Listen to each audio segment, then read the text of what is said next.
other day in the hallway. You're singing, "Oh Happy Day."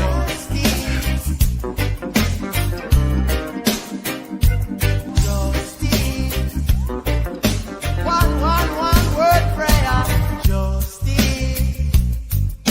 Justice, where are you? And welcome, Justice Served TV is on the air. Hey, Linda, Kenny, Baden, how are you? Hi, I'm adjusting my pictures so that I don't look so tiny back here. You know, I've noticed it's the glare is gone. Remember we had that weird thing with the glare? Yeah. Well, it was my halo. It was my halo. Well, then you've fallen from grace, and you're heading south. Could be. It's been that kind of day. Made you look major cases. Two major cases today. It's definitely been one of those days, no doubt about it. Yeah. Welcome, everybody. I'm Michel Bryant, of course. Linda, Kenny, Baden there, and we have a great guest for you today. Before we get to that, I just noticed a text or a note from Will. He said he'll be right here. The G.L.A.R.E.R will be joining us to do some official glaring as we get into the Karen Read case. 3 weeks from tomorrow is jury selection and the beginning of trial, and there's always something going on. But before we do that, we want to make a couple of quick notes about other cases. Linda, should we hit the Menendez brothers? Yeah, let's hit that one away for Will. And by the way, good hello, Polly Pockets. Hello, Kimberlina. Hello, Rhonda Hall. Hello, Shy Gal. Hello, everybody. If I missed you, just because we want to get this Menendez thing in quick. So we talked long ago, back in October, about when Hochman was running for DA in Los Angeles. Obviously, we're talking about the Menendez brothers, convicted killers, and the death of their parents. There was this excitement that, the Menendez brothers are getting out. They paid their dues. They're doing all these wonderful things. And I was like, not so fast. Not so fast, because we know that Hochman's on the way in. Gascon is Gascon. And Hochman had a whole different look at things. And he has announced today, we're going to get to Will here quickly. I'm not going to belabor it, but basically it's questionable whether in this motion for resentencing, remember, he had a habeas petition in play as well. That was basically for new trial. Denied. That's not happening. So his only hope is to have his sentence commuted, which Governor Greasy Newsom could do at any time, but so far has not. Give me your take on whether it's going to happen or not. Now, let's not call people names. Okay, so resentencing procedures. He says he will ask the court to consider a lack of full insight and lack of acceptance of responsibility for the murderous actions. And he says that the Menendez brothers, if they accept complete responsibility, acknowledge that their self-defense was phony, contrived, BS basically, and that the parents were not going to kill him, and come clean, as he puts it, then the court could weigh resentencing, and the DA would allow that. But until that happens, the DA is going to be objecting to it. And I wouldn't know. Guess what position he takes? The position of... Is it a Lewin position? Yes, the position of John Lewin in the office, who is pitted against two other DAs. The other DAs are now suing him, saying that they were retaliated against because of the position, wanting the Menendez brothers either resentenced or a new trial. I'm not sure which, but one of those. And just so folks know how it works, obviously the court does what the court does, but the DA makes a recommendation. And their recommendation at this point is, as Linda just stated, to get all this stuff from the Menendez brothers, kind of like, a mea culpa, and, we've learned and we've changed, and take full responsibility. I don't know whether the court will care or whether the Menendez brothers will care. But at this point, it is far from done. Right, and you and I called that. We were one of the few commentators. Yeah, I just saw it coming down Broadway, and there we have it. And no ill will to the Menendez brothers. Actually, I'm kind of neutral on the subject, but I could just see the process not exactly playing out as cleanly as everybody was getting giddy about. Okay, so we also have Person of the Week, which we'll get to a little bit later on. But now, Person of the Moment, we'll call this gentleman. I met Will last week when I was up there with the folks at Karen Read. Great guy, a lot of fun, hanging out with Aidan Kearney a lot, which can lead to trouble. It just seems to be that way. But we want to bring him on here and talk to the G.L.A.R.E.R. Should I bring him on? Yeah, let's bring him on. There he is. Hey, how you doing, man? How's it going? I haven't met you in person. Well, I've just watched your interviews, and I'm so glad to meet you sort of in person. I mean, is this in person? It's as close as we get. Close as it gets sometimes. And you know what? If I intimidate you virtually in person, if I virtually intimidate you, okay, I could be charged with an indictment. That's about as close as we get. That's right. Don't do a lot of gesticulation. That tends to make people upset. So, Will, Can I call you Will, or do I have to call you the Glare? Please. Call you No, Will. please. Okay. Yeah. So I want to know, first of all, how you got, you're from Tennessee, and I think you're in the witness protection program, so I can't tell any more than that. You're in Tennessee, and Right. and you somehow end up in Canton, and you're a supporter of the movement there, the Karen Read movement. How did all that evolve? Well, I've had a YouTube channel for about, I don't know, a little over 5 years, I think. And I've always kind of had, well, not always, but the later part of my adult life, I took an interest in true crime. And then and I would listen to podcasts here and there and whatnot. And I kind of found myself yelling when I listened to podcasts and thought I could do that. There's no sense in yelling at myself. So I just I don't know. I started doing it, and now here we are. But the Karen Read case was dropped onto my lap by another creator who follows true crime, and she was talking about it, and I remember hearing about this case when it first happened, and being dismissive about it, thinking, well, okay, well, she got drunk and ran over her boyfriend. I mean, cut and dry. It's only getting headlines because he was a cop. So that's all I thought of it, really. And then this person who told me about it, it was already a couple of years later. And it had been 2 years just about, and she was like, sorry, that's my coffee maker. And It's okay. it had been 2 years about, and then and we were actually on another live stream when she was telling me about it, and she was like, yeah, she was like, I wasn't there, I don't know, but I think she's innocent. But she was like, and I was like, wow, really? And this person I found very credible, very, very rational, very fact driven. And so I was like, all right, I'll look into it. And she was like, but you can't read news articles on it because they're not telling you anything. I don't know what's going on, but they're not telling you anything. You have to read the court documents. You have to read the police reports. You have to read everything. And then there's another creator known as Sleuthy Goosey. She's a bit more popular on Twitter than she is on YouTube, but she made this spreadsheet that has everything in it. So, Well, we lost Will. I have a feeling he pushed a different button, but I know he'll be back. I notice for his name, he says Jefe de Verdad, which I think means chief truth. Oh, wait, there he is. Hold on. I was just discussing. I do that all the time. I was just discussing your name, El Jefe de Verdad, the truth chief or the truth head, or what is that? What's the translation there? The real boss. The real boss. That means. Okay. Yeah. That's what that translates to, technically. Let me see here. All I was trying to do here was share something with you in the private chat, because I thought this might be helpful to you. Because this is how I. And while you try to share, let me tell you that I was. It's there. I see it now. It's very Tennessee. blue. Yeah, it's very purple. Yeah. I was in Tennessee for a wrongful conviction case, the House versus Tennessee, House versus Vail Supreme Court case. Wrongfully convicted, was on death row, undid it. We got the gateway to innocence before the U.S. Supreme Court, went back for the retrial. After we went down there, the court had dismissed. I spent some days in number of days in Maynardville, Tennessee, which is where the case was going to be retried, which is about 40 miles outside of Knoxville. So that was my Tennessee foray, but in a very important case of somebody who was innocent. So, right on. Yeah. Tennessee's I told you when we ran into one another, my sister and brother-in-law live in Franklin. I did a little thing for years called the Legal Edge, and it was syndicated all throughout Tennessee, sponsored by the Tennessee Trial Lawyers Association. And it was on in all, the major cities there in Tennessee. So Tennessee and Justice Serve TV would go way back, as you can tell. So right on. Okay.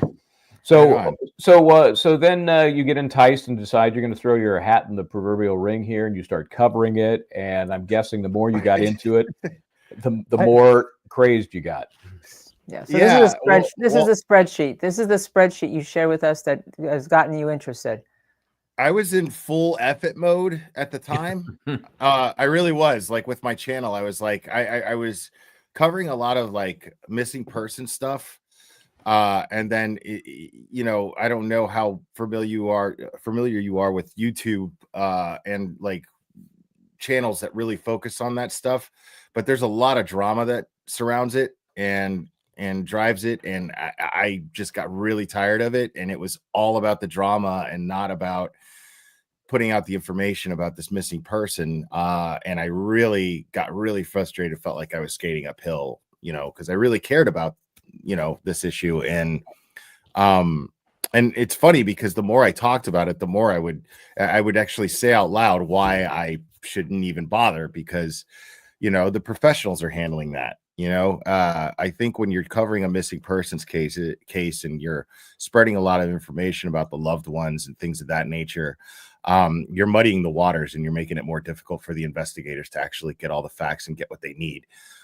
So I didn't want to have anything to do with that anymore. As a matter of fact, a lot of investigators have said that in cases that do. the keyboard warriors, sleuthers get involved, and instead of helping, it ends up hurting a lot. And I spend a lot of my content going, do you guys really want this person to be found? Listen to what this person I'm playing right now is saying. So I was trying to, you know, maybe, you know, unrealistic, maybe it was ego, I don't know, where I thought I could at least try to influence people to be more empathetic towards the loved ones who have these missing people, instead of throwing accusations at them and trying to figure out. You're not trained investigators, and all you're doing is making someone who is innocent until proven guilty, Right. most likely innocent, because if an investigator says we don't suspect any foul play, well, then what you're doing is you're taking this person who's grieving and going through one of the worst things I can only imagine is like having a missing loved one, not knowing where they are, not knowing what happened to them, your imagination going crazy. All the while, there is a whole network of public that is spreading lies about you and slandering you and making you out to be a murderer when there's not even any evidence that there was something like that taking place. That's a really, you're making some really important points, because it's true. It's absolutely true. I mean, the accusations, when I look at and I see comments on some of these channels, and people don't correct them, you know. No, because it generates more views. People love the drama. People, Right. These are true crime fans. I don't consider myself a true crime fan. I find that term to be actually kind of morbid, actually. But you know, I'm interested in true crime, but I'm not a fan of it. I don't like that these things happen. And true crime fans act like it's a genre, and these people are characters in some Lifetime movie, and they don't they're just so focused on being the one who cracks it, you know, when they have no experience to do so. They're not even close to doing it, and they attract an entire, you know, following of people who think the same thing, and they're like, oh, I think it was this person. Oh, I think it was this person. I'm so glad. And then that creator validates them, and then they make money. These people are like, here. And you know, I want my channel to be successful, but I want it to be successful under, you know, morally sound circumstances. That's great. I mean, that is really, really great. It's interesting because, as we all know, we kind of all started with trying to solve cases with, I'm not going back to Agatha Christie. I'm not that old. But the serial, right? Serial, which led to, I recently Adnan Syed getting resentenced, right, under the Juvenile Act. But it was kind of like we all followed the law. Aren't we interested? Who did that? You know, how did they do this? But then it's evolved into this huge thing. I don't know if you've ever been to CrimeCon. CrimeCon tries to do it right and have all different sides and presentations, and you know, they envelop, they welcome defense attorneys, as opposed to a lot of people. When I do defense on a case, the accusations, I've had people send me pictures with like bullet holes through my head, or talk about the sex life with my husband. It just gets it to be such a horrible thing. They get so invested on things they shouldn't be invested in. They should be invested in the truth, and that's it. Well, Agreed. And 100%. anonymity can be a very deadly weapon, just to throw stuff out there, feeling like, man, nobody ever hold me responsible. So Right. Yeah. And it's not illegal to dox people. And apparently Twitter doesn't care if you dox people or if you lie about them. But it is what it is. And if one has the means to fight it, and it's that important to you to not be lied about, then sue them, take them to court. I mean, there's probably a civil case there, but you're not gonna, unfortunately, there's no laws that free speech is. I'm a big advocate for free speech. And the thing is you don't get to cherry pick when free speech is convenient and when it's good. You're just gonna have to take the bad with the good. It is what it is. So I exercise my free speech to be as I won't stoop to that level where I dox people and lie about them, but you don't want to become toxic. You don't want to become toxic, right? But I will use my platform to roast them and to make fun of them and to minimize their credibility by showing why they're liars. So I will do that, but I will never lie and I will never dox anybody. I've never done that. I won't. No, that's so great. Then Michael ran into you. Yeah, let's talk about what Karen happened Read. that night So, to the degree that you can. And first, I'll lay the foundation for folks, and then I'll ask a couple questions you may not be able to answer. I don't know. So we were doing our live from, actually, it was a Probably not tomorrow. I know, but I got to ask. I hope you respect that, and you can say no. Sure. So we're doing our live from across from the waterfall bar, and down the street from McCarthy's, and we were just wrapping up. And I got the lights on like this, so I can't tell who's walking by, but I hear somebody. And it was clearly somebody recognized me from, in this case, earlier in the day. We shut down to turn things off, and there's Will. Hey, what's happening? We catch, a couple of moments. He said, I'm going down to McCarthy's and have some dinner with Aidan Kearney, Turtleboy. And I said, oh, great. So it sounds like fun, have a good time. A few hours later, you guys are leaving, apparently, the restaurant. And that's when Aidan decides to have a conversation with the closed circuit television at D&E Pizza right next door. Do I have it right to this point? As far I am nobody to comment on what your observations were. Okay, so let me ask you this then. I'll cut right to it. Have you been talked to by the cops? Have they threatened arrest as an accomplice? No. Have you been talked to? Nope. Interesting. Okay. So do you know who turned in Aidan? Interesting, isn't it? It is. I mean, if I'm doing just a raw investigation and I'm going to charge somebody with witness intimidation and there's a guy with the guy, I want to talk to the guy with the guy. You'd think so, right? If they were so intimidated, wouldn't they be, right? But kind of like what you think in this case. If there's a dead body outside somebody's house, wouldn't you go in and investigate? Maybe. Yeah, I think wouldn't get a search warrant to do that. Usually, every cop that I've ever talked to says they would. It was a nasty night, though. Bad weather. So, right. First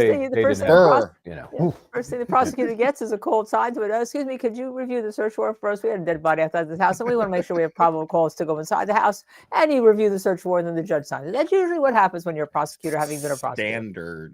Standard. So it's called. Hey, there's a guy dying in the lawn. Yeah. This lump. I need to see if everybody's okay in the house. I need to do a quick walkthrough. Is that okay?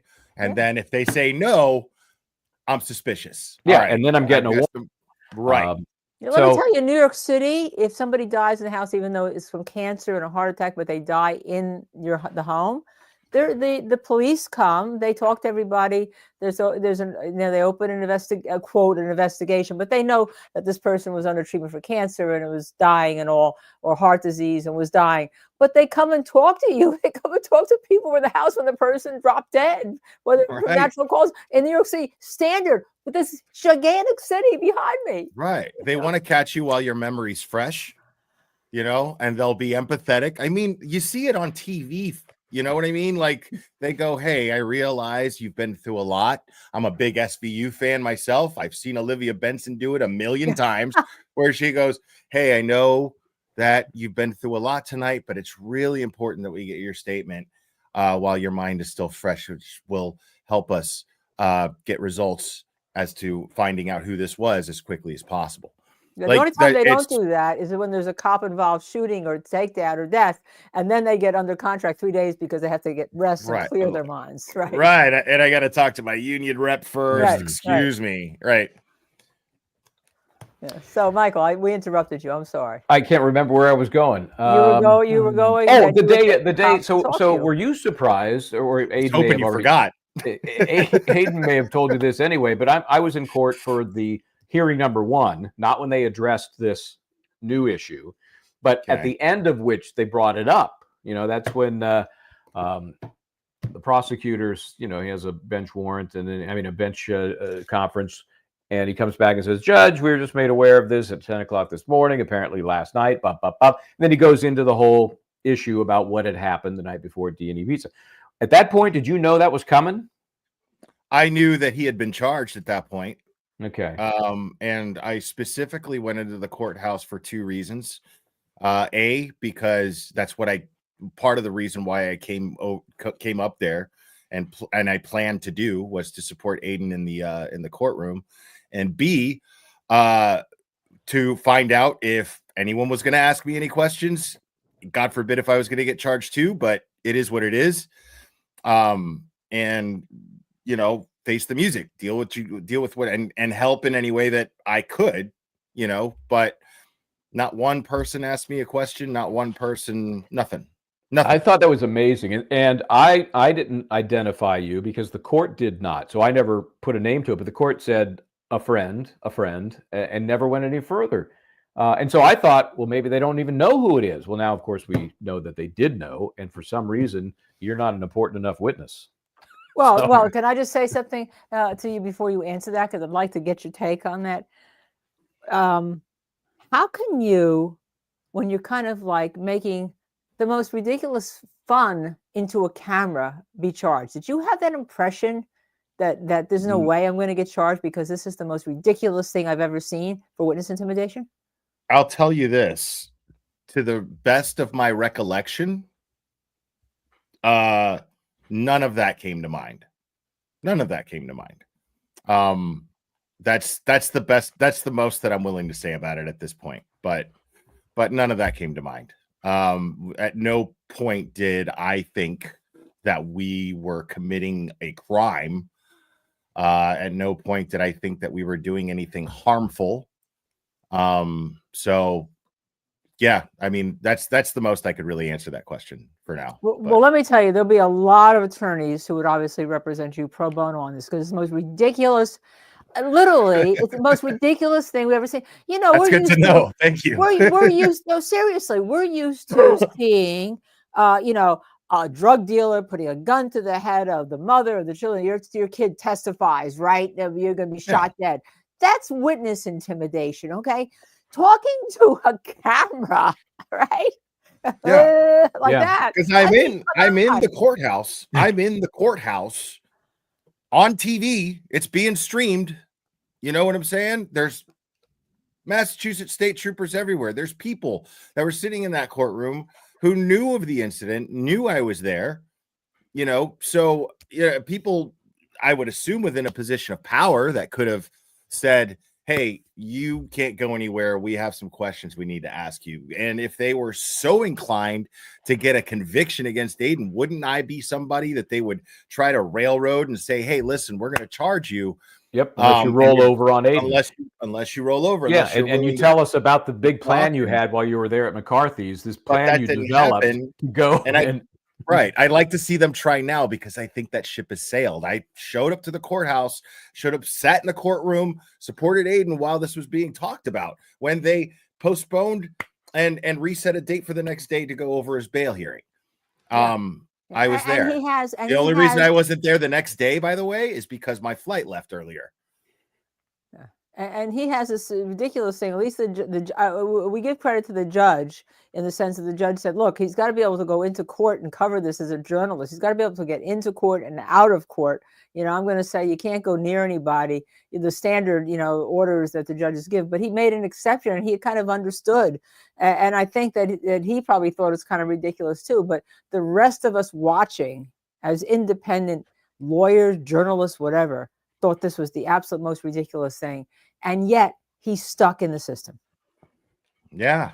Yeah. I mean, if it's not obvious that they're railroading Karen Read, I don't know what to tell you. And if it's not even more obvious that they're railroading Karen Read, now that you know that they're clearly railroading Aidan Kearney because he was exposing facts in the Karen Read case, I don't know what to tell you. I mean, Well, you know, if you look at it, if Chris Albert was not weaponizing the law against Aidan Kearney, I would have been charged with a crime. yeah. Period. And it's your understanding, Chris Albert, the owner of the pizza place, key witness, one of the many Alberts in trial 1, expected to be in trial 2, he called in the complaint. Is that your understanding? I mean, I'm assuming. I don't Okay. know. Okay. I don't know who called it in, but I'm assuming because there was a based on what Cosgrove said during the hearing, and based on the fact that the only people that could have ever possibly even released that video footage would have been the proprietors of that business where the security footage was. So, Yeah. I mean, Good yeah, assumption. it's right. You know, so I mean, I that's just my personal assumption based on common sense, what I consider to be common sense anyway. But I don't know one way or another who reported what or what. I don't know. So what I was going to say was, you know, if you look at that incident in and of itself, it's ridiculous. But if you look at that in comparison to the other charges already made against Aidan, it's like, of course, none of the others are any worse than that. Right. Right. So, right. Hey, it's just so aggravating because this could happen to anybody, you know? Yeah. I mean, clearly Chris Albert is weaponizing the and I've already known that Chris Albert has the Norfolk County DA's office at his disposal. Because I don't know, how familiar are you with the term the Canton 9? Well, Keith I was on interviewed the other Keith day, the other right? day. Yeah. Okay, so you know about the Canton 9. Now, I covered that extensively. I went over the body cam footage, and I also went over the recorded phone call that reported the Canton 9 that were out there, you know, illegally picketing. Yeah, could you tell the viewers who may be new to this who they were, and including the young kid who was 17 years old? Yeah, there were nine people who are doing a standout like they do every week, at least once a week. They do standouts in support of Karen Read to draw attention and get more eyes on this case. It is one of the most American ways that you could ever inform the public of something. And so they were out there doing this, and this was across the street from D&E Pizza. So when apparently well, not apparently, I know for a fact because I heard I went over the phone call, right? Ken Mello, who is in charge of was in charge of Turtleboys. It technically kind of still is. I don't know what's going on with him. I think he's dying or something. I don't know. But he's Ken Mello, who is the special prosecutor, sound familiar, brought on to prosecute Turtleboy's case. Because, you know, there's nobody qualified at the DA's office under Michael Morrissey to prosecute this case. He's got to hire a special prosecutor. Anyway, so Ken Mello calls the Canton Police Department to speak directly with, I think it was a sergeant. And the sergeant was like, hey, man, you know, they're allowed to do that. You know what I mean? I don't know what you want me to do exactly. And he goes, okay, I understand. Hangs up, calls back. Second phone call. He goes, I want you to take a look at something here. Ken Mello. He says, I want you to take a look at something here real quick. I've got this chapter 28, article 13A, 13B, right? Articles 13A, 13B. These are, he's like, just take a look at that. Tell me what you think. And, you know, and then of course, this cop is like, this guy's basically telling me I have to arrest them, you know? And so I guess they come up with some sort of compromise where he's not going to take them to jail, but he's going to charge them. So they all get this, what I know in Florida to be called a promise to appear, but I don't know bench what they call warrant, it. promise to appear, Right. notice. Yeah. Right. So they're charged, but nobody goes to jail, but they're charged. And Ken Mello directly, nobody else reported them. Ken Mello, the special prosecutor assigned to prosecute Turtleboy in his charges, was the one who reported this. And that is clear that Chris Albert called Ken Mello directly, or someone who has direct access to Ken Mello, and had Ken Mello report the Canton 9. So which is interesting you say that, because when I was watching him the other day, I thought, well, he seems kind of embarrassed to be doing this, but obviously not. Right. It is not. It is beyond naive to think anything other than Chris Albert has a very powerful influence over the Norfolk County DA's office. Well, what gets me is that the way this has been phrased, and Michael and I got more into this because I think we all paid more attention to Aidan's case the other day when this happened, for good or for bad, okay, that this happened. But I think it drew even more attention, because before it was like maybe he, the police were like, well, he's conspiring with Karen Read to put out all this bad information. They're trying to, obstruct justice in such a way. And that was the line, right? That's the line. This clearly shows that that's not the line. What they're trying to do, in my opinion, is make sure that, in their opinion, that an innocent woman doesn't get convicted of the wrong charges, right? Here, if she's convicted at all. And so it's beyond that. Let's say you, by the way, I have to tell you, you remind me of Jon Stewart when you speak and when you really look. Okay, yeah, I think your cast or your what did I do to you, man? Yeah, is that no, bad? Wait a minute. no. I think that's good, because you know how many what followers. did I do to you, man? You know how many followers he has. Casting aspersions are a guest. No, I don't want to get into politics, but for a liberal, not politics. It's just because of for a liberal, I like Jon Stewart. For a liberal, I like Jon Stewart. No, but in terms of how many followers he has, That's what I and say the about way you're Linda all the time. forthright. Yeah, that's what he tells about me all the time. Fair enough. We're a streaming channel marriage made in purgatory. I love it. No, I love it. No, yeah, we need more of that. We need more diversity coming together on. But we have to talk to each other. Of course, we have to talk to each other. It doesn't matter what your politics are, and whether somebody's guilty or not guilty, whether the state's proven a case beyond a reasonable doubt or not. It's irrelevant what your politics is. Agreed. But 100%. what happens is, all of us, if you take the standard they're using, could be charged. Because are we affecting justice? Are we affecting the jury pool? Are we affecting witnesses by talking about them? I mean, if you take the standard they've used, it's so broad, it's ridiculous. Right. I agree. I mean, you're looking at something here where if you look at the grand scheme of things, if you look everything from an aerial perspective, so to speak,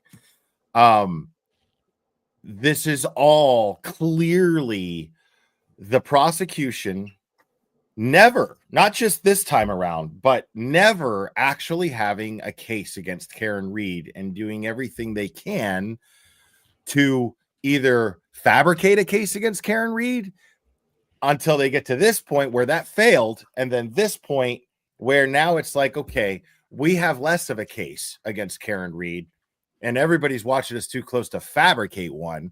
So what do? We hire a mob lawyer, a mob defense attorney, to basically a hired goon to basically throw a whole bunch of smoke and mirrors, which is a defense, the defense's job, usually not the prosecution's. Very strange that the prosecution is trying to deceive a jury, which happened in the first trial quite a bit, and the defense exposed this. But this time around, now the strategy is hire this mob goon to throw a bunch of smoke and mirrors, confuse the jury, and before we even get there, cut Karen Read's legs out from under her, meaning her defense. So try to sabotage her defense as much as possible. Hank Brennan's strategy from beginning to this point has been completely and totally focused on disabling her defense, not presenting a case against her, but disabling her defense. That right there should be extremely telling to anyone with a law degree, at least, you know. And I know I sound crazy saying that, being somebody who doesn't have one. You But know, it's common sense, man. You know, Right. you know, you shouldn't go down. You know, there's the paralysis by analysis. You know, some people that might be a little highbrow and they're thinking beyond what the common man. It's just common sense. You Right. know, you see it unfold in front of you, and you keep wondering how it could happen, like it is, and yet it does. So I think your observations are what everybody sees. Yeah, and you sound like a conspiracy theorist. You know what I mean? Like, because then I start to like me specifically, right? Then I start talking about the media and how the media is not presenting all the facts. So when people are first going into this and they hear somebody like me talk, they're just like, "Oh, listen to this guy. He's paranoid. He's talking about the media now." And then I'm immediately dismissed. But the fact is that if you look at that spreadsheet and then you look at the way the media has been reporting this case for the last 3 years, it's not so paranoid, because the media, I've accused the media of going with the most dramatic possible angle instead of sharing all the facts. This isn't new with mainstream media. So instead of presenting all of the facts, they go with the most dramatic aspect of it and hyper focus on that, because it'll, you know, for lack of a better term, sell papers, right? Yeah. Get clicks. Right. Exactly. Right. So, And you know, that's the idea, right? But simple the thing, irony about I'm that, sorry. Go ahead. I just want to make No. this last point. The Yeah. irony about all that is, if they did cover all of the facts, they would have the most dramatic, insane story that you could ever. So they're missing out, mainstream media. So I have to wonder, why are they leaving out these facts? Yeah, and Mo Hippie Show Me says, and then you have people who don't like the way she looks, the way she looks at her mother, the way she looks at her father. Yeah, I read that's some of always those the jury point. comments. What do you think about some of those juror comments? This was, they were specifically referencing the dislike at how she would smile and kind of mug and look back in the gallery to her parents, and you know, during the course of trial. To me, I could see how how if there's all kinds of evidence against someone, and they're doing that, how that would look.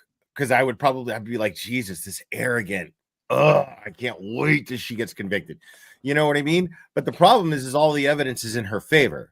Like, the majority of evidence is exculpatory. Anything that they're calling evidence is exculpatory. There's not even any chain of custody established. It's just a mess. I could just pick a topic out of a hat and tell you, you know what I mean? So all of that being said, and I think you're 100% right, I still, Linda, tell me what you would do in terms of client control. For the reasons these jurors mentioned, I would try and get her to chill a little bit on that stuff. Honest reactions, valid reactions, not necessarily worth what you're getting out of it. To answer your question would be that I just see a person, I'll keep this brief. I see a person who is innocent and has the truth on her side and is confident about it. That's what I see. Interesting. You know, but we've said, Michel Bryant has said all along, look, your comment about the defense being disabled, that's exactly, and Michael can speak for himself, obviously, because look at Dr. Russell. She spends days on the stand in a Daubert hearing, right? And then the other guy, who's a retired cop, goes down and gets trains dogs. All of a sudden, he's expert. Like expert, no problem, no grave concern. But I've said from the beginning, because I do, I deal with forensics a lot now, for a long time, right? As a matter of fact, I know Alan Jackson from trying Spectre against him when I had the hung jury and all. We spent 6 months in a courtroom together. He's a very good attorney, and I think he thinks I'm a very good attorney. He loves Linda. We do. We got that on video. I got it on video. You got it on video. Good. But I said, how do you convict somebody of causing the death of somebody when the two state, because my husband's a forensic pathologist, when the two state medical examiners say they can't say that the SUV hit Mr. O'Keefe was the cause of death. And then you have the ARCA experts, no matter what the controversy that Hank Brennan's tried to create with that, They were hired by the feds, paid for by the feds, and they said there's no evidence that the vehicle ever hit John O'Keefe. So don't you need those jurors to stand up and say, you really need a judge to say, look, how can you get beyond a reasonable doubt when there's not one bit of medical or scientific evidence that says he was hit by the car? Right. And it's more than that too. The ARCA experts were asked, in your opinion, did Karen Read hit John O'Keefe with her vehicle? And they were like, in my opinion, certainly not. No. Right. I don't know if they said certainly not, but they said Bev no. had grave Definitively. concerns, right? She had grave concerns because for her, in my opinion, anything that supports the defense, she's going to do her best to step on. And so she had those grave concerns because her goal, I think, was to connect anything the defense did in terms of an email or a phone call to some sort of clandestine plan to retain them, but not retain them, and get them to testify the way they needed to testify, right? Yeah. So I mean, there's just too much, and then you got the jury thing. Oh God, like that, in my opinion, that is like the one thing that the public should be hyper focused on. That right there. The culling of the jury members should be the fact that Lieutenant Fanning was, I can't even say that, I don't know his title by heart because it's ridiculous, whatever title they gave him, but he was in charge of overseeing the jury.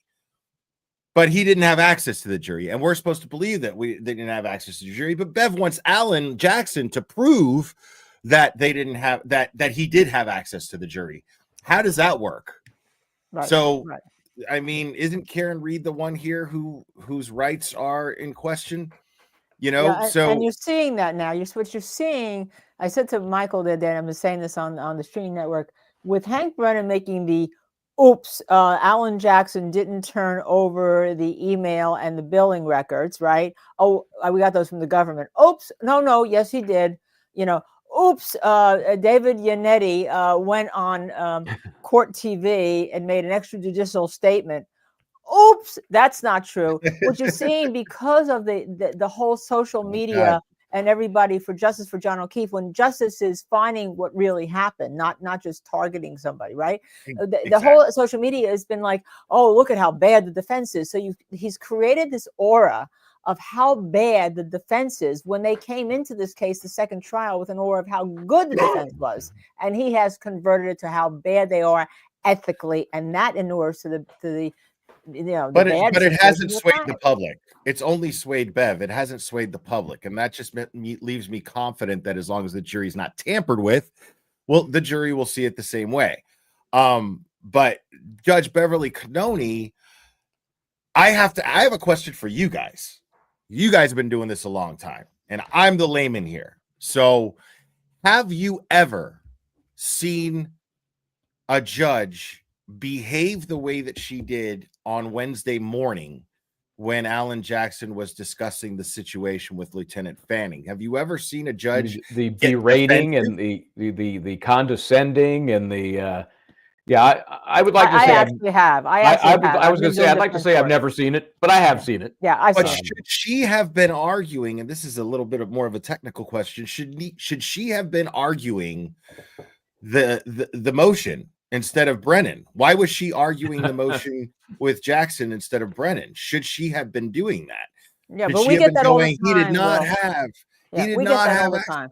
Really? Okay, so that answers my question. We get that all the time as defense attorneys, and say you have to prove it. Either not, and they take the side. And my favorite line, as I said, it's called me close to contempt, is, Your Honor, why don't you just come down here and sit at the prosecution table, right? I've been this close to contempt in cases doing that because Ms. Kenney Baden. Yeah, right. I mean, Miss Kenney Baden's sidebar now. This close to contempt, young lady. I heard sidebar now a number of times in my career. But as a defense attorney, you've got to be willing to take that heat, right? But the problem is this is a high-profile case at this point. So normally you think that cameras in the courtroom kind of like ease things out as opposed to non. But we had that. We had that in the Aaron Hernandez case. We had the judge who we really liked, by the way, and he was a good guy. We had the not guilty, but he yelled at one of our attorneys in front of the jury. And when the jury left, we went at him, and then he came back and apologized to the jury, apologized and said, blah, blah, he was wrong. But you have to be willing to do that.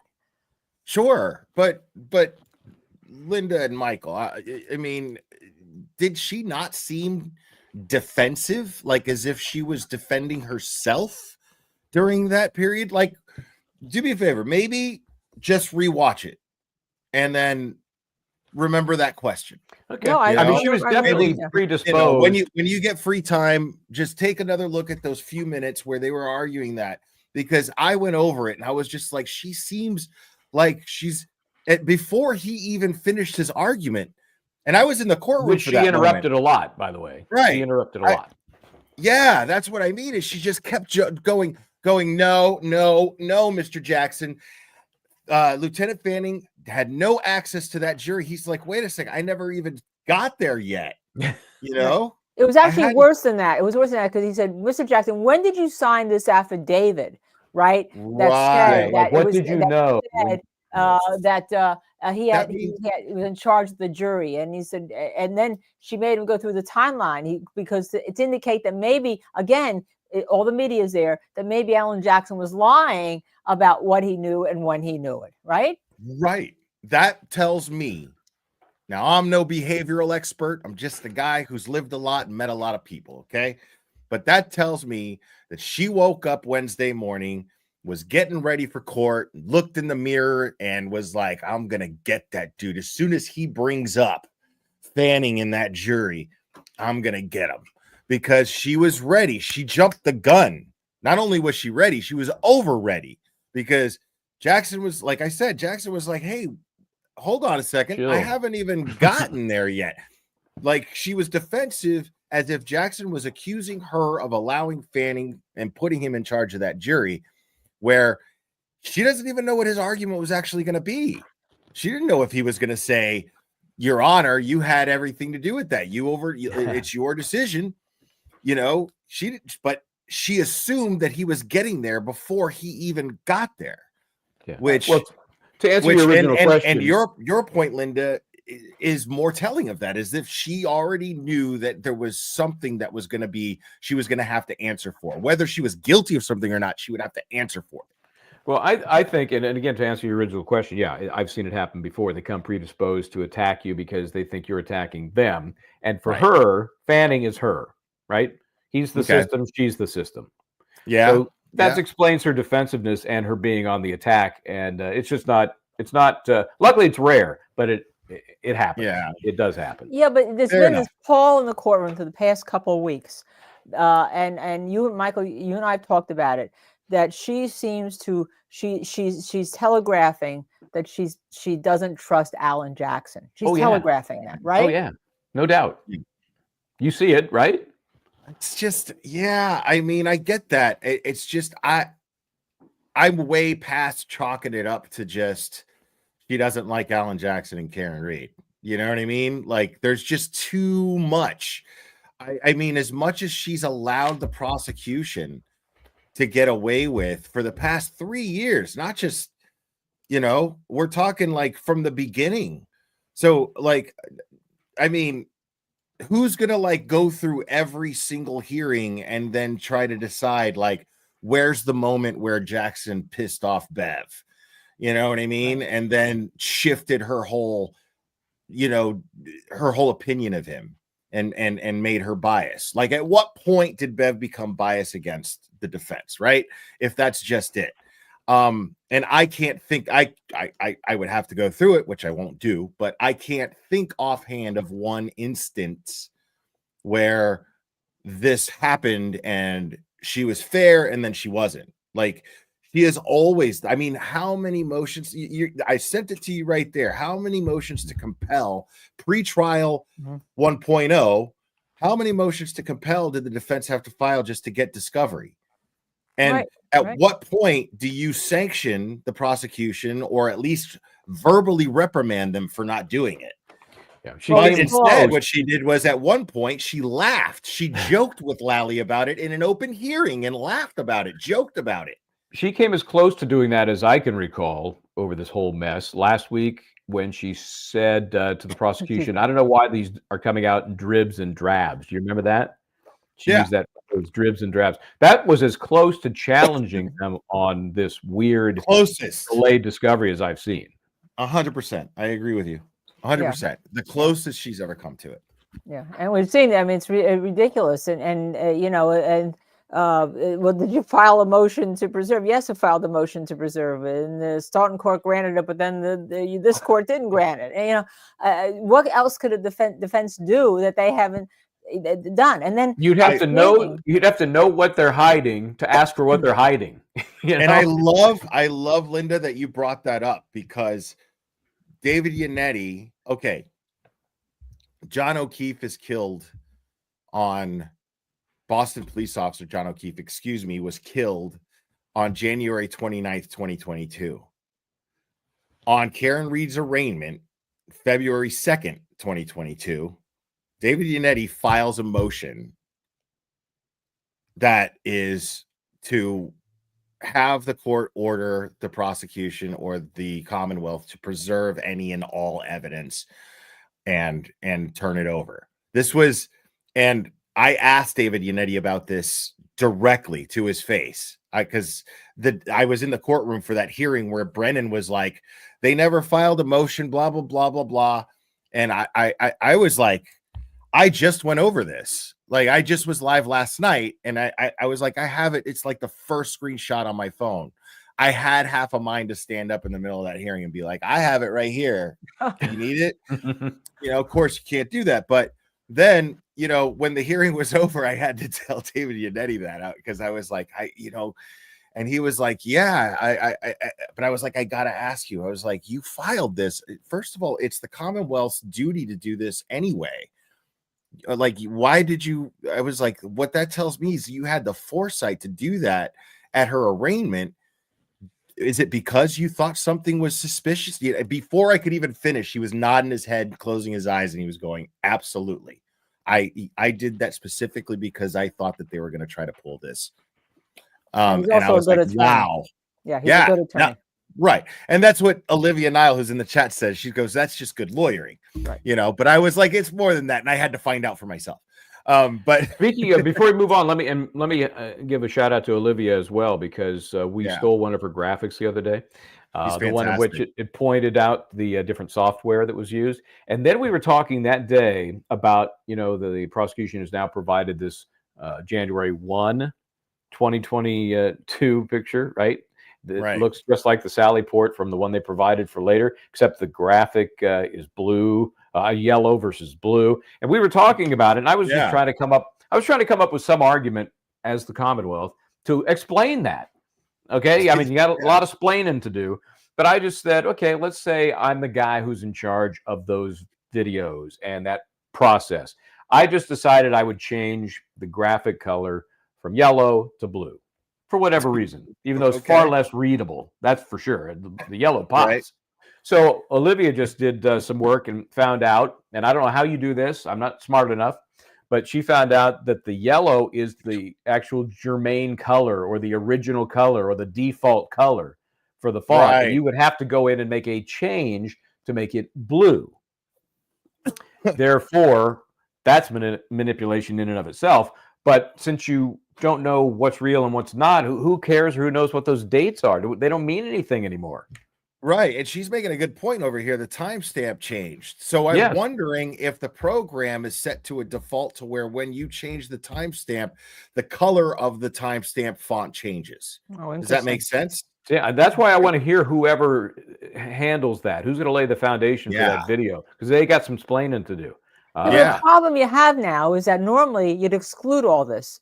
But now you want it in. You want needs it all in, even though it's bullshit evidence in terms of being accurate, because you have to show that all this was going on. I mean, you have to. I mean, I don't understand how they're asking for everything, and then what do we find out now in the second trial? That there was it wasn't 30 days that the video was kept. It was kept on a backup server, but it was dragged and dropped, you know, which destroys some of the metadata. And then where is it all found? In a detective file. And which detective is it? Detective drive. Everybody should have a detective drive.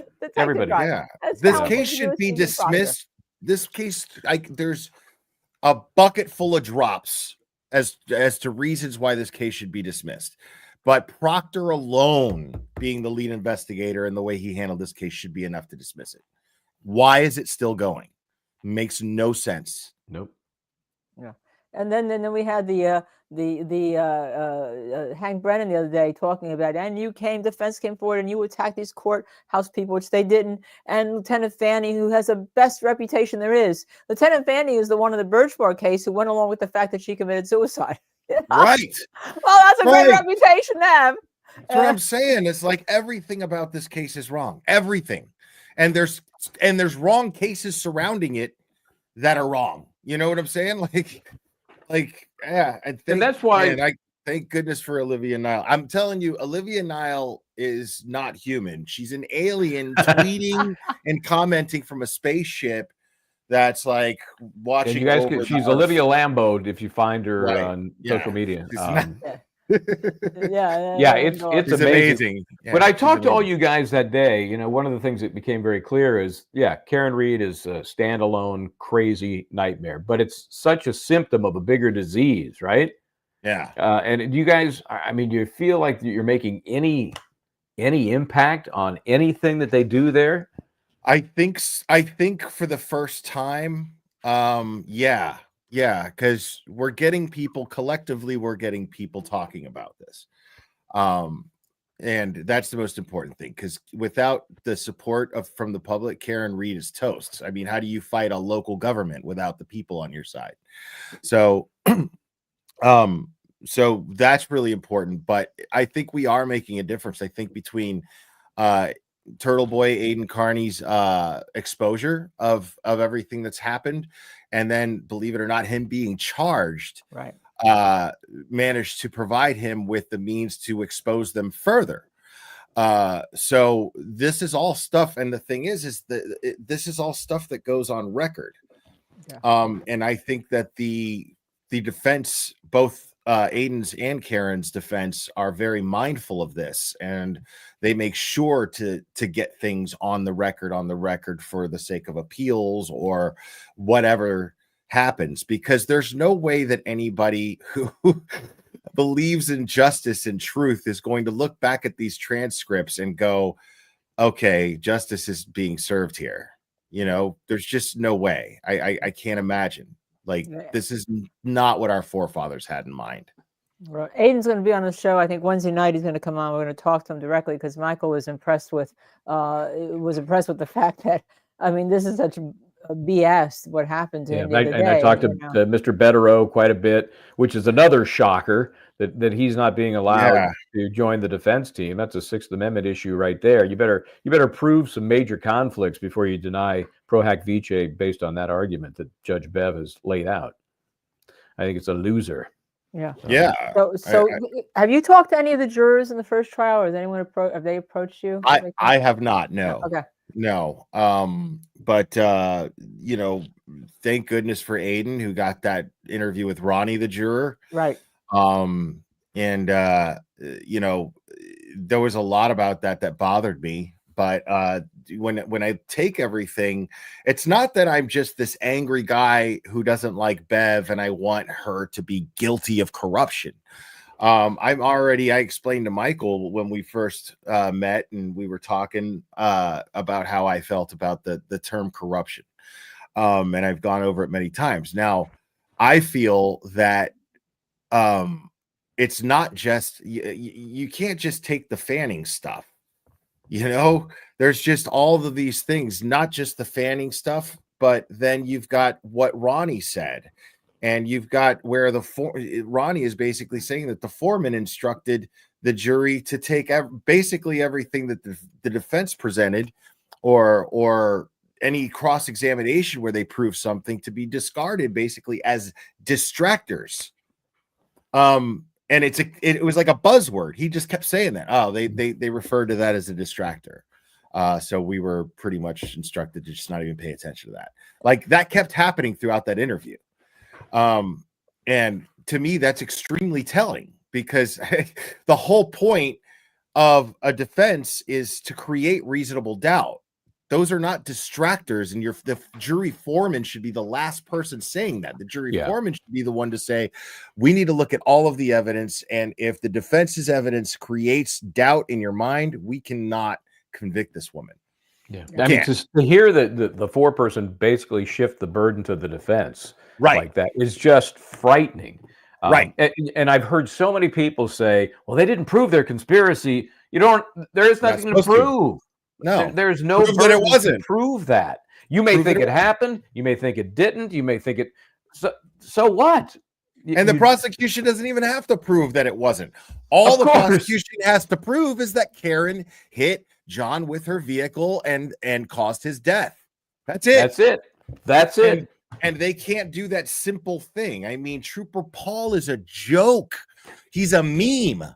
You know what I mean? Like, you look at this guy. Yeah, like this guy is your expert. This is the guy that came to the conclusion that Boston police, he didn't even understand the term physics. He didn't know what like Jackson asked him, do you know which subject in high school that you would study to determine whether or not the force of something impacts something else and blah, blah, blah. And he's like, math. I don't know math. And you're like, physics, dude. I didn't even graduate high school. And I'm like, physics, dude. Nice. You know what I mean? Like, we bought an exemplar, by the way. We bought an exemplar Taillight, and it's kind of a mess right now. And an exemplar car because Michael Bryant had to take a hammer to it. And I don't know if I re-racked that video. See, this was what it looked like after I took a hammer to it. Hammer, not just wow. So I re-racked that video just to show that your arm, your leg is not going to shatter a taillight like this. It just ain't going to happen. Yeah, no way. And you need the concentrated force like of a hammer. Sure. And the look at the plastic on that is so thick. It's so thick. It's so thick. You may be able to get a piece if you hit the right thing. You get a piece off, like she says. But when Michael, you had that video. You don't have that video wrapped for tonight, right? I got it laying around here. You want to look at it? Yeah, I think we should look at it because this is this is it. Yeah, the switching of the burden of proof, unbelievable. Yeah. And it seems like that's just been the every way is to somehow disable the defense in some way. Right. Every method. That alone tells me that Karen Read's charges should have been dismissed a long time ago. Yeah. Hey, okay, you got a minute here. Let's watch this. Here's the taillight. Here's my thought. What is it? Tell everybody what this is about. This is, we've seen, everybody has seen the back of that car. Here's our graphics department came up with this. Here's the back of the car, and this whole thing, this whole opening, that's a module. That's what it's one piece. Okay. From an SUV, from the same car, the Lexus. You went out and bought that as a demo? I did. So you can see this one is already broken. So that's why I got it relatively cheap. But where is it broken? Let's say because there's an issue, right? It's got a little broken spot here at the top. But it also lets me kind of get a sense of, I've replaced headlights, taillights, and I know this stuff. I mean, this is, how does the human body break one of these? That was my initial thought. She'd have to be going a lot faster than what was it, 3 or 4 miles an hour? And even then, what would she have to impact? Okay, so, if you impact somebody's, arm or side of their body, that's not likely to break this. I mean, look, you gotta have. Wait, show everybody. What are you doing? You have a hammer type blow to break this. This doesn't break with a soft tissue, especially what happens when you bump into somebody? They move away. They're not a rock. They're not a tree. They're not going to stay solid. They're going to recoil from the impact. So here's one of my thoughts. And this leads, and then why is this left at the scene, but not after the alleged impact? It's nothing there, but it does show up later. That's a different story. Okay. So, and I'm telling you right now, that would be part of my closing argument right there. That's great. Demonstrative exhibit with that thing. I would just bash the hell out of that. No, that's awesome. Sense.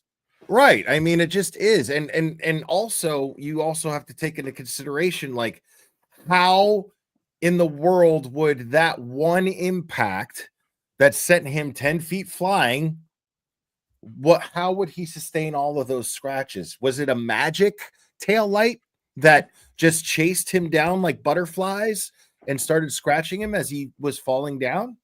That makes no sense. Nope. Yeah. I mean, it might explain the scratches around his elbow that look exactly like a dog bite, by the way. But you know, no way. Even still, it's ridiculous. Yeah. And you can see our viewers are just crazy. By the way, I'm supposed to tell you all you should like. Will has We never devoted his remember that. time. Will's devoted his time to being on with us. Please, all at once, hit that like button. I'm going to give you a second. Hit the like button, then the subscribe, then the share, and the notify. And also God, on that's Will's so much chat, yeah, work. on your channel too, Will, which we've been promoting to make sure everyone follows you on No, Twitter thank and you. all. Hey, what? And Let all. me ask you this very important question: the Okay. G.L.A.R.E.R. The G.L.A.R.E.R. Is that because you're glaring at things, or No, it no? just kind of worked out that way. Okay, But good enough. but it's an acronym, and oh man, so many of these people are going to be sick of hearing this, but I guess whatever, you guys haven't heard it. But I I had I struggle real bad with anxiety, depression, always have. But I just in recent years learned how to manage it, and and kind of hit rock bottom at one point, and it was one of those things where it was like, okay, well, kind of like Shawshank, get busy living or get busy dying. Like you're at bottom. There's nowhere to go but up or nowhere. One of the greatest movies in the world, Shawshank. It is so good. One of my favorites of all time for sure. And so what I ended up doing, I I have such a guilty conscience that like I felt bad like not saying goodbye to certain people, and I tried to do it subtly, but it backfired, and I guess they knew me well enough, and then they intervened, and I ended up in this facility for about 10 days, and it was like a state funded facility, so there was no counseling at all, which is really bizarre. No counseling whatsoever. Like you see a psychiatrist like twice while you're there, and it's like a 15-minute thing where he's like, should I let you out of here? And it's like, well, yeah, and then he's like, nah, I'm not gonna do that. And that's it, right? So I had to like, I remember talking to somebody very close to me, and he was like, listen, man, you're in there. And I'm sitting there going, I gotta get out of here, I got a cat, and I got this, and I got that, and I got to get out of here right now. And he's like, listen, you're in there, and I don't know what this place, you're saying there's no counseling, whatever. So you got to figure something out, but you're in there and you should make the best of it because you're there for, and something's got to change. You're telling me you don't want to hurt yourself anymore. Something's got to change. So I'm like, all right, you're right. And then a couple days went by, and I really started to really think about it. And then I was talking to this gentleman, one of the techs, the night shift guy, and we would have really cool conversations. He's a guy from Egypt, and I don't even remember his name now, and I feel really bad about that, but he was from Egypt, and we would just talk. I'd sit up at night with him and just have just great conversations. And he would, I'm supposed to be asleep, and he would let me get away with and he'd like sneak me snacks, and then sit there and talk, and then we had this great conversation about, things, and, about his life, and what it took for him to get over here. And I just kept thinking about how grateful he was, he was just a very positive person. And I started to think I really need to, that's the key. I gotta be more grateful. Like one of the biggest problems I ever had was just feeling sorry for myself and feeling entitled to whatever, feeling entitled to being the most emotional, needy person or whatever, and and this caused me to self medicate, and and just a lot of self-destructive behavior, which I never really realized. It was very subconscious. And then I decided, and I actually, after one of those conversations, I actually like took a piece of paper and wrote down things that would be the steps to being happier, being able to manage this. And so I came up with gratitude, logic, be more logical, be more self-aware, awareness, And there's 3 A's actually, but I just use one in my acronym. But awareness, accountability is a big one. Acceptance is another big one. Like, that's really helpful with anxiety, is to remind myself that this is a situation, like, figure out if you have control over it. If you don't, it's cool. It's okay. And when you have anxiety, it really helps to remind yourself of that. Be rational, you know, and be more empathetic. It's not all about me, you know, be more empathetic towards others. You know, there's other people probably going through the same crazy crap you are, and you know, and maybe you can learn from them. And then be resilient. Just no matter what, stick to this stuff. And of course, Add we slip. amazing to that acronym, according to one of our viewers. Add amazing to one of those A's. Thank you. Yeah, thank you. But I can honestly say that since I started doing that, I mean, I have been blessed with abundance. Just blessed. I can't deny that. Well, I'm glad I asked. That's not the answer I expected. I'll tell you that. Wonderful. That's wonderful. an amazing story. A wonderful story. I don't want a lot, so you know, if everything's a blessing, I'm good. I find the blessing in everything. I've really trained myself to do that, and I've been significantly happier. That's so great. What an amazing story. Oh, it doesn't go away. It's just, you got to learn how to like when you really struggle with depression, anxiety, the thing is like, you're really uncalibrated. So you just got to find, that's my method. I'm not saying that's for everybody. It's what works for me.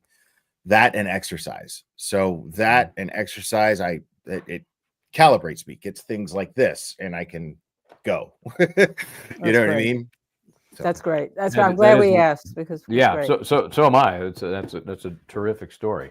Yeah. So we're going to kick you loose here, and I got to go strip this off and play tennis. Speaking of exercise, right on. Okay. So man, so glad you could join us. Are you not going up next week? Are you, for the 18th? No. I think I might, just because I think it's an important hearing for Aidan. But I plan on going for. I mean, you know, like I'm blessed, but you know, I'm blessed to be able to go when I can. So I hear you. So I'm gonna go during trial at some point, but I'm just not sure when. But I will be back up there. Cool. We'll hang out for a minute.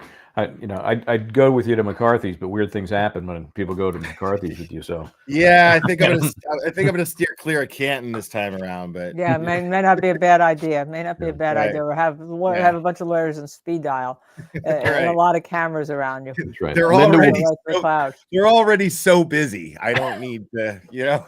I don't need to burden them with my problems. We lost Michael Bryant. But no, it's been such a great pleasure to have you on. I hope that we can have you on again to talk about this case. Oh, there he's back. Oh, he's gone. He's back. I pulled a Will there real quick. Sorry.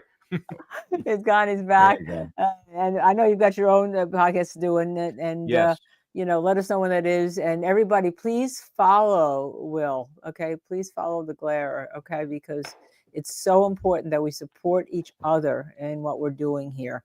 Which is to bring truth and justice to all of you, so that you all focus on what's real and what's important.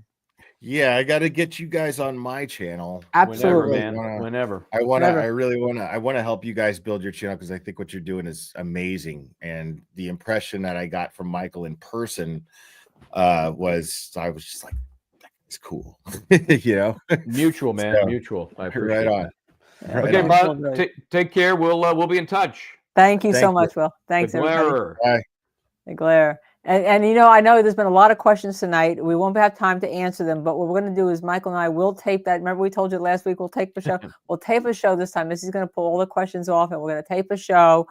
Maybe we'll run it as a premiere so we can interact and chat with you all but we're going to answer all of these questions that you asked tonight, because I know we didn't get to most of them, and I'm sure we'll have a lot. Apologies. And then Aidan's going to be on Wednesday night at 9 p.m. and tomorrow night we also have somebody on, but we'll let you know that tomorrow. Let me know too, because I have no idea. Hey, Don't do we worry. have time here to do our? Yes, I thing? think we have about 1 minute. Do we? Well, let me see if Up I to can you. grind. It's Let's you too. let's try and do that. It is time for what we like to call the person of the week. Baden flames, they charge with light. Eyes like fire, hearts alight. Drums of war beat through the night. Victory, oh what a sight. Oh brave souls in the storm. Raise your swords, no more to mourn. Giant hearts in battles born. Legends forged and never torn. All right, so this will be somewhat thematic, right? So go Right. ahead and announce who it is. I'll see if I can pull up a little bit of video for this. Well, it is the person who presided on Dr. Turtleboy Aidan Kearney's hearing the other day and asked all the right questions about whether he was a journalist. Yes. Was he engaged in satire? And there he is, Judge Walsh. Who are non-witnesses, specifically as to counts 5 and 15. He was immediately questioning, the validity of some of these counts against Aidan. And he added a little humor. He was efficient. And, oh, look, I'm asleep in the background. Yeah, and so we definitely believe he's doing the right thing. We don't want every judge to be judged by one particular judge. So Right. to speak. So All right. he's our Justice of the Week, Justice Served TV Person of the Week, Judge Walsh. All right, I'm going to get out of here. Great stuff with Will. Thanks for joining us, everybody. I will see you next time. In the meantime, try to do the right thing. And I'm Linda Kenney Baden. Please hit that like button, the subscribe, the share, and the notify. It doesn't cost you anything. And we will see you tomorrow night at 6.